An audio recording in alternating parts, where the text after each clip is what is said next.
but domestic animals want help from us. Okay, depends upon us. Domestic animals depend upon us only. நம்மள நம்பி தான் domestic animal இருக்கு. ஓகேவா? யார் வீட்லலாம் domestic animal, what are the domestic animals? Any guesses? Yes, tell, stand up and tell. Stand up and tell. Tell any one name of domestic animal. Stand up and say any name of the domestic animals. உங்க வீட்ல ஏதாச்சும் domestic animal வளர்த்துறீங்களா? நாய், பூனை அந்த மாதிரி. Okay, sit down. Domestic animals means what? Cow, cat. Sit down, sit down. And sheep.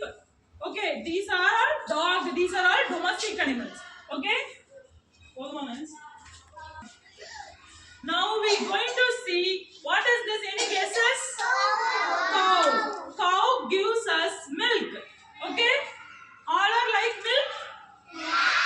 Who are not? Don't like milk. Who are not like milk? யாருக்கெல்லாம் பால் பிடிக்காது?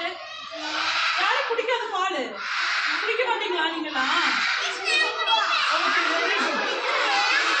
Okay. Cow has 4 legs and 1 tail. Okay, and 2 horns. Miss Govind.